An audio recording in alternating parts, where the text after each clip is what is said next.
الحمد لله نحمده ونستعينه ونستغفره ونؤمن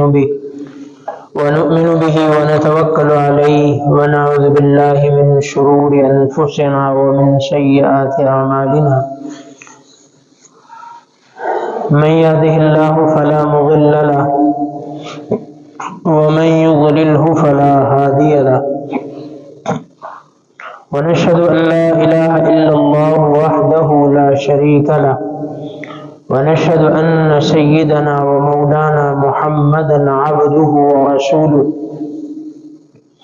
أما بعد فأعوذ بالله من الشيطان الرجيم بسم الله الرحمن الرحيم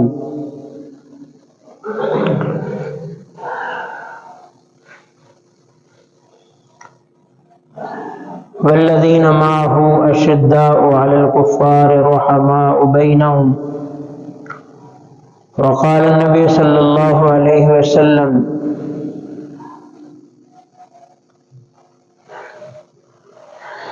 لعلي بن أبي طالب كرم الله تعالى وجهه ألا ترضى أن تكون مني بمنزلة هارون من موسى أو كما قال صلى الله عليه وسلم صدق الله مولانا العظيم وصدق رسوله النبي الكريم الأمين ونحن على ذلك لمن الشاهدين والشاكرين والحمد لله رب العالمين اللهم صل على محمد النبي الأمي وعلى آله وسلم تسليما اللهم صل على محمد كلما ذكره الذاكرون وكلما غفل عن ذكره الغافلون اللهم رب اشرح لي صدري ويسر لي أمري واحلل عقدة من لساني يفقه قولي اللهم رب زدني علما اللهم رب زدني علما اللهم رب زدني علما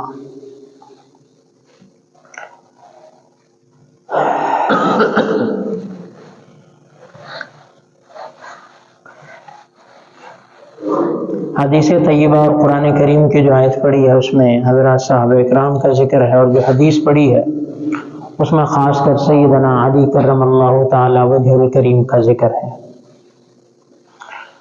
اور چونکہ رجب کا مہینہ ہے اور ایک قول کے مطابق 13 رجب المرجب کو عام الفیل کے 30 سال بعد سیدنا علی کرم اللہ تعالی وجہ الکریم کی پیدائش ہے، 13 رجب المرجب۔ تو اس حوالے سے انشاءاللہ آج سیدنا علی کرم اللہ تعالی وجہ الکریم کی کچھ فضائل اور مناقب کے حوالے سے انشاءاللہ گفتگو کریں گے۔ اللہ رب العزت ہمیں دین کا صحیح فہم نصیب فرمائے اور ہمیں عمل کی توفیق عطا فرمائے، اور اللہ رب العزت ہمیں افراط اور تفریط سے محفوظ رکھے۔ افراط اور تفریط غلو، کسی بھی چیز کی ایکسٹریم تک جانا، چاہے ٹھیک ہو چاہے غلط ہو۔ آپ کسی بھی چیز کی جب حدوں کو کراس کر دیتے ہیں وہ ٹھیک چیز بھی غلط بن جاتی ہے۔ تو اس لیے معتدل راستہ ہر معاملے میں وہی خیر کا راستہ ہے، جیسا کہ فرمایا کہ خیر الامور اوسطها، کہ بہترین کام وہ ہیں جو درمیانے ہیں۔ مثال کے طور پر اب کھانا کھانا ہماری صحت کے لیے کتنا مفید ہے، پانی پینا کتنا مفید ہے، ہماری زندگی کے لیے ضروری چیز ہے۔ سانس لینا ہماری زندگی کے لیے بہت ہی اہم جز ہے، بلکہ یہ زندگی ہے، اگر یہ نہیں تو زندگی نہیں۔ لیکن اگر یہی کھانا آپ زیادہ کھا لیتے ہیں تو یہ نقصان کا سبب ہے، یہی پانی آپ زیادہ پی لیتے ہیں تو یہ نقصان کا سبب ہے۔ اگر آپ کے سامنے تیز پریشر کی ہوا کے سامنے کھڑا کر دیا جائے یہ نقصان ہے، حالانکہ ہوا سے ہم سانس لیتے ہیں۔ تو مقصد کیا ہے کہ جتنی مقدار ہمیں چاہیے، جتنے آپ کو خوراک لینی چاہیے، جتنا آپ کا واٹر انٹیک ہونا چاہیے، ایک بیلنس ڈائٹ، بیلنس غذا، بیلنس ہر چیز، تو وہ تو مفید ہے۔ جو ہی ہم حد سے بڑھتے ہیں وہ نقصان دہ۔ تو اسی طرح دین کے معاملات میں، شخصیات کے معاملے میں، انبیاء کے معاملے میں، حضرات صحابہ کرام کے معاملے میں بڑا ہی بیلنس راستہ ہے۔ اور بلکہ اگر ہم اپنے دین پر چلتے ہیں، پیارے پیغمبر علیہ السلام کی تعلیمات پر چلتے ہیں، تو ہم افراط اور تفریط سے ویسے ہی بچے رہتے ہیں۔ یہ تو جب ہم آپ علیہ السلام کی تعلیمات کو چھوڑتے ہیں تو پھر ہم افراط تفریط میں پڑ جاتے ہیں۔ تو سیدنا علی کرم اللہ تعالی وجہ الکریم کے بارے میں بھی ایسے ہی ہے کہ ایک گروہ جو ہے وہ آپ علیہ السلام فرمائے کہ اے علی تیرے بارے میں 2 گروہ تیری وجہ سے جہنم میں جائیں گے. 2 گروہ مبغض مفرط و محب مفرط، ایک بغض میں انتہا کو پہنچنے والا اور ایک محبت میں انتہا کو پہنچا. جیسے عیسیٰ علیہ السلام کے بارے میں دیکھ لیں، ایک بغض میں انتہا کو پہنچا، ایک محبت میں انتہا کو پہنچا، دونوں ناکام ہیں. قرآن کہتا ہے دونوں ہی کسی چیز کوئی دین پر نہیں. تو کسی بھی چیز کی انتہاؤں کو پہنچنا یہ ٹھیک نہیں ہے، درمیانی راستہ وہ بڑا خیر کا راستہ ہے. تو حضرت علی کرم اللہ تعالی وجہ الکریم کے بارے میں سب سے پہلے تو آپ کے جو اعزازات ہیں ان کا تو انکار ہو ہی نہیں سکتا. اللہ نے آپ کو جو اعزازات دیے ہیں، سب سے بڑا اعزاز جو آپ کو صحابیت کا ہے. سب سے بڑا اعزاز صحابیت کا ہے، جو کہ کہہ لیں کہ اللہ کا انتخاب ہوتا ہے. جس طرح نبوت انتخاب ہے، صحابیت بھی انتخاب ہے.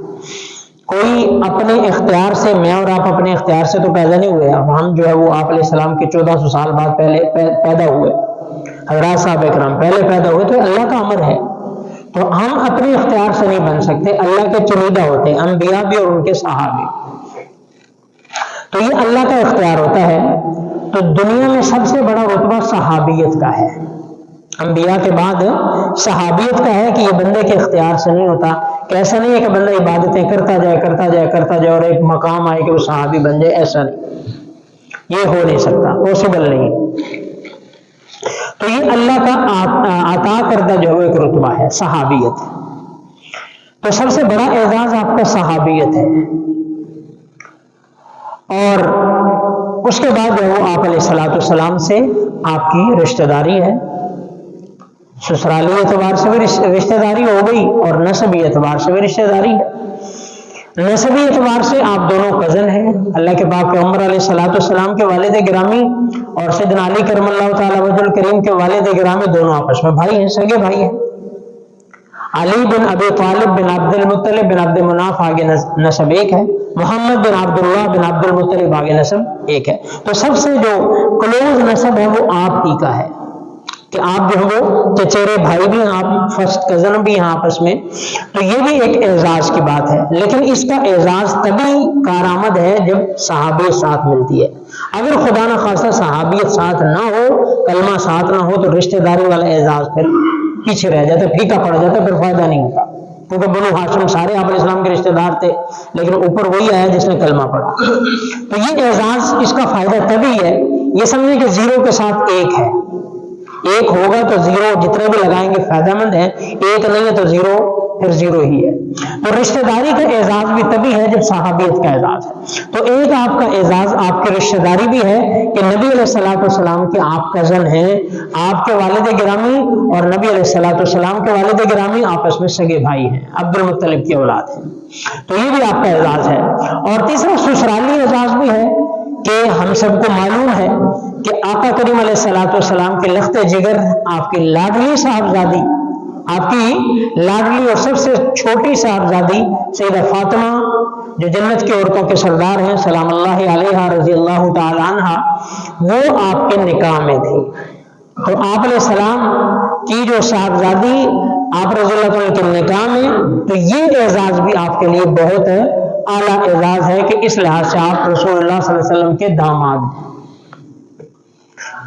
اور پھر آگے جب آپ علیہ السلام سے نسبت مل جاتی ہے پھر تو ظاہر سی بات ہے اعزازات کا کہنے کیا ہے. پھر حسن حسین جنت کے اور نوجوانوں کے سردار ہیں، اور آپ علیہ السلام فرمائے کہ حسن حسین جنت کے نوجوانوں کے سردار ہیں، اور ان کے والد وابوہما خیر منہما، ان کا والد ان دونوں سے بہتر ہے. ظاہر بات ہے والد تو والد ہی ہوتا ہے نا، تو ان کا والد ان دونوں سے کیا ہے؟ بہتر ہے. تو ان کے اعزازات بہت زیادہ ہیں. اور پھر اس کے بعد آگے چلیں تو آپ پھر خلفائے اربعہ میں سے ہیں. آپ جو ہے وہ چوتھے خلیفہ ہیں، آپ علیہ السلام کے خلیفہ چہارم ہیں، یہ بھی آپ کا اعزاز ہے. پھر آگے چلیں تو آپ عشرہ مبشرہ میں سے ہیں کہ جن کو آپ علیہ السلام نے جنت کے لیے نامنیٹ کیا ہوا ہے کہ علی فی الجنہ، کہ علی بھی جنتی ہے. آپ علیہ السلام نے بشارتیں سنائیں جس طرح ابو بکر، عمر، عثمان، علی فی الجنہ رضی اللہ تعالیٰ عنہ مجمعین. اس طرح 10 صحابہ طلحہ، ابو عبید، سعد، سعید، عبد الرحمن، یہ سارے کیا ہیں؟ جنتی ہیں۔ 10 صحابہ جن کو جنت کی خوشخبری سنائی ان میں حضرت علی رضی اللہ تعالیٰ عنہ بھی ہے۔ تو یہ بھی آپ کا اعزاز ہے۔ تو کلمے کے لحاظ سے سب سے پہلے، صحابیت کے لحاظ سے، دامادیت کے لحاظ سے، اور آپ کے نسب کے لحاظ سے، اور پھر اس کے بعد خلافت کے لحاظ سے، اس کے بعد عشرہ مبشرہ ہونے کے لحاظ سے، اس کے بعد پھر جزوی طور پر آپ فاتح خیبر بھی ہیں، جنگوں میں بھی آپ نے شرکت کی، آپ کاتب وحی بھی تھے، آپ علیہ السلام کی وحی بھی آپ تحریر فرمایا کرتے تھے۔ آپ کے بعد آپ جانشین یعنی کہ امانتوں پر آپ علیہ السلام سیدنا علی کو بھی بٹھا دیا کرتے تھے، امانتوں کی حفاظت کے لیے بھی۔ تو اس کے علاوہ پھر بہت ساری جزوی فضیلتیں اللہ نے آپ کو عطا فرمائی۔ اور اسی طرح سے جب آپ علیہ السلام نے مدینہ طیبہ جب ہجرت کی، حضرات صحابہ کرام نے اور آپ علیہ السلام نے، تو آپ علیہ السلام نے سب کو آپس میں جو ہے وہ مہاجرین اور انصار میں آپس میں بھائی چارہ قائم کیا، دو دو کی جوڑی بھائی بھائی بنائے، مواخات جسے کہتے ہیں، مواخات قائم کی، بردرہڈ قائم کی، آپس میں ایک دوسرے کو بھائی بھائی۔ تو حضرت علی رضی اللہ تعالیٰ رہ گئے، آپ علیہ السلام کے پاس آئے، یا رسول اللہ آپ نے سب کو جو ہے وہ ایک رشتے میں، بردرہڈ میں، بھائی چارے میں سب کو جوڑ دیا ہے، میں اکیلا رہ گیا ہوں۔ تو آپ علیہ السلام نے سیدنا علی کرم اللہ تعالیٰ وجہ الکریم سے کیا فرمایا؟ انت اخی فی الدنیا والآخرہ، کہ تم میرا بھائی ہے دنیا اور آخرت میں۔ تو آپ کی جو مواخات تھی وہ نبی علیہ السلام کے ساتھ ہوئی، تو یہ بھی آپ کے لیے ایک اعزاز تھا۔ تو یہ آپ کے، اسی طرح پھر آپ کا جو لقب ہے، لقب کو اگر دیکھیں تو آپ کا ایک لقب جو ہے وہ حیدر ہے، اور اسی طرح ایک لقب آپ کا اسد اللہ ہے، اللہ کا شیر، کیونکہ آپ کا والدہ جو آپ کی والدہ تھی فاطمہ بنت اسد، انہوں نے اپنے والد کے نام پہ آپ کا نام اسد رکھا تھا، ابو طالب نے آپ کا نام علی رکھا تھا۔ تو ایک آپ کا لقب جو ہے وہ پھر اسد اللہ بھی ہے، اللہ کا شیر، حیدر بھی ہے، اور مرتضیٰ بھی آپ کا لقب ہے، اور آپ کی کنیت جو ہے وہ ابو تراب بھی ہے، ابو الحسن بھی ہے۔ ایک نسب کی کنیت ہوتی ہے کہ اولاد کے نام سے باپ اپنا جو وہ کنیت رکھے، جیسے آقا کریم علیہ السلام کی ابو القاسم ہے کہ قاسم آپ کے صاحبزادے تھے، اس وجہ سے آپ قاسم کے باپ ابو القاسم۔ یہ آپ کی نسبی جو کنیت ہے وہ ابو الحسن ہے کہ آپ کے صاحبزادے سیدنا حسن مجتبی رضی اللہ تعالیٰ عنہ، ان کی نسبت سے آپ کی کنیت ابو الحسن ہے۔ اور ایک کنیت آپ کی وصفی ہے، یعنی کہ ویسے صفات کے لحاظ سے وہ ابو تراب ہے۔ ابو تراب یہ بھی آقا کریم علیہ السلام کی، حضرت علی رضی اللہ تعالیٰ کی کنیت ہے، آقا کریم علیہ السلام کی عطا کردہ ہے۔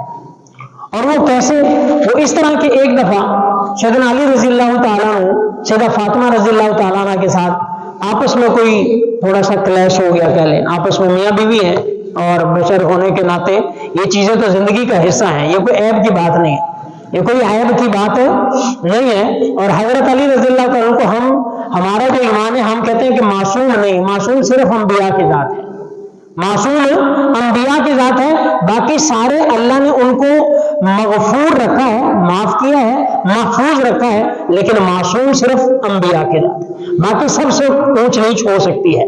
تو سیدہ فاطمہ ہو، سیدنا علی کرم اللہ تعالیٰ وجہ کریم ہو، ہم معصوم کا عقیدہ نہیں رکھتے، معصوم انبیاء کی ذات ہے، ہاں فضیلت ہے ان کی، وہ جو فضیلت ہے اس کا انکار ہے نہیں۔ تو بشر ہونے کے ناطے تھوڑا سا گھر میں اونچ نیچ ہو گیا، اور میاں بیوی کا رشتہ ایسا ہوتا ہے، کوئی بھی رشتہ جہاں پہ بھی آپ اکٹھے رہتے ہیں، بھلے بھائی ہوں، بھلے دوست ہوں، بھلے ماں باپ ہی کی ہوں، ماں باپ اولاد کے ساتھ اور بھائی بھائیوں کے ساتھ، یہ اونچ نیچ ہو جاتی ہے، یہ کوئی ایسی بڑی بات نہیں۔ تو کوئی اونچ نیچ ہو گئی، اور حضرت علی رضی اللہ تعالیٰ ناراض ہو کر مسجد میں چلے گئے، وہاں جا کے لیٹ گئے۔ آپ علیہ السلام تشریف لائے، گھر میں پوچھا سیدنا علی کا، انہوں نے فرمایا کہ جی ایسے ایسے ہو، ناراض ہو کے چلے گئے۔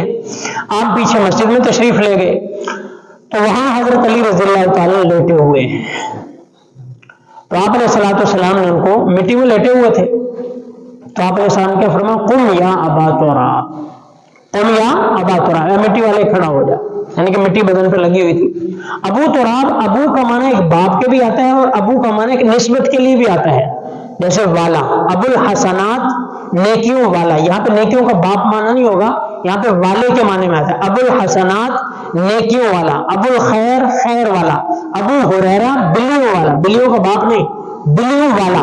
تو ابو کا معنی جس طرح باپ کے آتا ہے، اس طرح ابو کا معنی والے کے بھی آتا ہے، ابو الخیر، ابو الحسنات،